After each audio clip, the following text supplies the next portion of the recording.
Pada video kali ini kami akan membahas tentang materi yang berjudul Pondasi Utama dalam Pendidikan Islam, Kurikulum, Evaluasi, Metode, dan Peran Pendidik.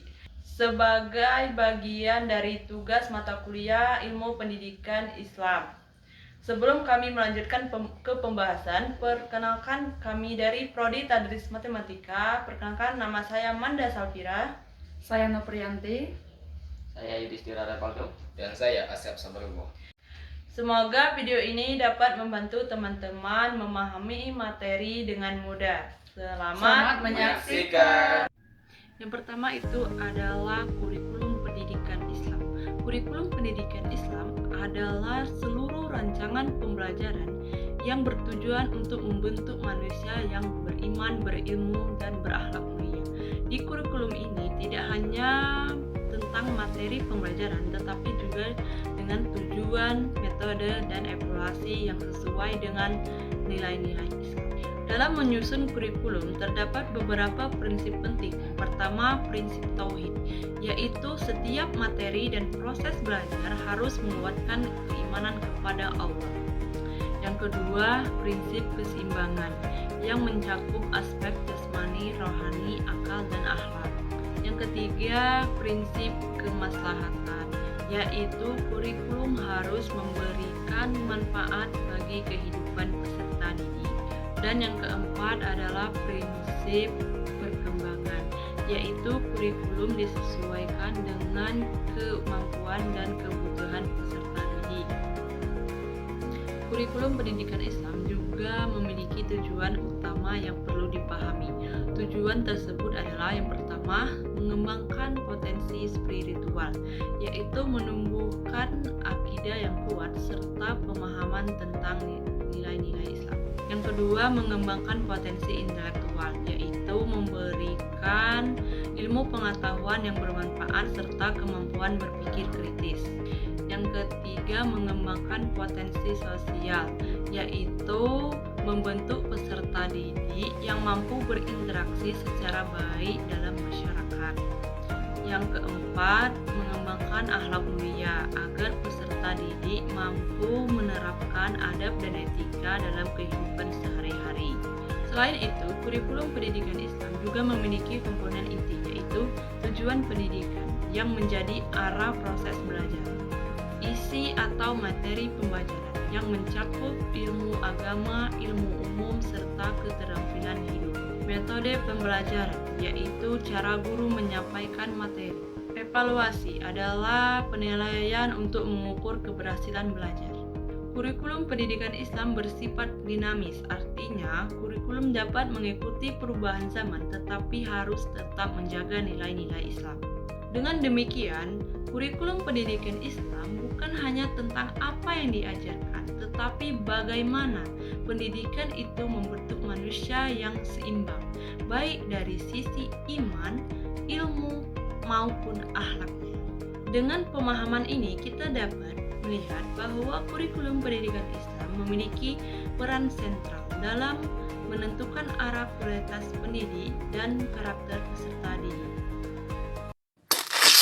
Kedua adalah metode pendidikan Islam, baik metode klasik maupun modern. Dalam sejarah Islam, metode klasik antara lain yaitu halaqah.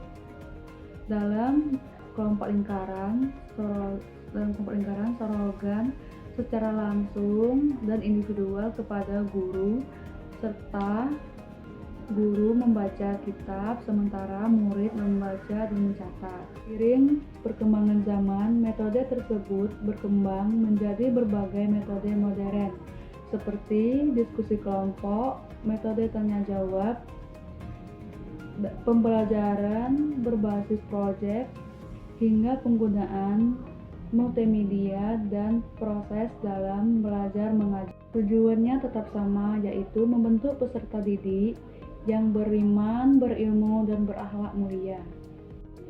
Pertama, metode pendidikan Islam bertujuan menyampaikan ilmu dengan cara yang sesuai karakter peserta pendidik sehingga dapat memahami pembelajaran secara mendalam, bukan secara menghafal. Selain metode yang sudah disebutkan sebelumnya, Penting juga memahami tujuan dan keunggulan metode dalam pendidikan Islam. Kedua, metode pendidikan Islam memiliki nilai keteladanan, artinya bukan hanya guru yang berbicara, tetapi perilaku guru itu sendiri menjadi metode pendidikan. Dengan memadukan metode klasik dan modern, pembelajaran menjadi lebih menarik, relevan, tetap berlandaskan nilai-nilai Islam. Evaluasi pendidikan Islam. Perlu diketahui bahwa evaluasi pendidikan Islam itu adalah proses sistematis untuk menilai kemajuan dan pencapaian tujuan pendidikan Islam secara menyeluruh, tidak hanya aspek kognitif tetapi juga psikologis, spiritual, moral, dan sosial peserta didik dengan menggunakan Al-Quran dan hadis sebagai landasan utamanya yang bertujuan untuk melahirkan manusia yang beriman, berilmu, dan berakhlak mulia. Dalam evaluasi pendidikan Islam itu mempunyai prinsip. Yang pertama itu ada prinsip kesinambungan, menyeluruh, objektivitas, dan sistematis. Yang pertama itu prinsip kesinambungan, yaitu evaluasi yang dilakukan secara teratur dan terus-menerus, bukan insidental, yang bertujuan untuk memantau perkembangan siswa secara utuh. Yang kedua itu menyeluruh atau komprehensif, yang mencakup semua aspek perkembangan peserta didik, afektif, yang tidak hanya aspek akademik melainkan juga akhlak, moral, spiritual, dan kepribadian. Yang ketiga itu objektivitas, yaitu penilaian yang dilakukan dengan adil, jujur, dan tidak dipengaruhi oleh perasaan pribadi, yang sesuai dengan tuntunan Islam akan kejujuran dan keikhlasan. Yang terakhir itu sistematis, yang dilaksanakan secara terencana, terstruktur, dan terintegrasi dengan tujuan pembelajaran materi dan metode pengajaran. Di dalam evaluasi pendidikan Islam itu juga mempunyai jenis-jenis evaluasi. Yang pertama itu sesuai fungsinya yang dibagi berdasarkan, pertama itu fungsi formatif, sumatif, penempatan, dan diagnosis. Pertama itu evaluasi formatif, evaluasi yang dilakukan selama proses pembelajaran untuk memantau kemajuan siswa dan memberikan umpan balik bagi guru untuk mempelajari metode pengajaran. Yang kedua itu evaluasi sumatif, yang bertujuan untuk mengukur pencapaian akhir siswa setelah satu periode. Contohnya itu seperti ujian akhir semester. Yang ketiga itu evaluasi penempatan, di mana tujuan evaluasi ini untuk menempatkan siswa pada jenjang ataupun program yang sesuai dengan bakat, kemampuan, dan minat peserta didik. Yang terakhir itu evaluasi diagnostik, yang bertujuan untuk mengidentifikasi kelemahan, hambatan, ataupun kesulitan belajar yang dialami siswa untuk diberikan bantuan khusus. Di dalam evaluasi Islam itu juga ada tekniknya. Yang pertama itu ada teknik tes, yaitu untuk mengukur aspek kognitif pengetahuan yang dilakukan baik itu secara tertulis seperti pilihan ganda, esai, ataupun latihan. Tes lisan itu tanya jawab, dan tes perbuatan seperti praktik atau yang lain-lain. Kedua itu ada teknik non tes, yang mana tujuan ini untuk menilai aspek efektif dan keterampilan. Contohnya itu seperti observasi, angket, skala sikap, dan catatan harian. Yang keempat ada pendidik dalam pendidikan Islam. Dalam Islam, pendidik memiliki posisi yang sangat penting. Guru tidak hanya mengajar, tetapi juga menjadi teladan, pembimbing, dan pengarah bagi peserta didik. Seorang pendidik harus memiliki beberapa kompetensi. Yang pertama, kompetensi spiritual, yaitu memiliki iman dan akhlak yang baik. Yang kedua, kompetensi pedagogik, yaitu memiliki kemampuan mengajar yang efektif. Yang ketiga, kompetensi profesional, yaitu menguasai materi ajar. Dan yang keempat, kompetensi sosial, yaitu hubungan baik dengan peserta didik, orang tua, dan masyarakat. Guru dalam Islam disebut sebagai uswah husanah, yaitu orang yang baik bagi peserta didik.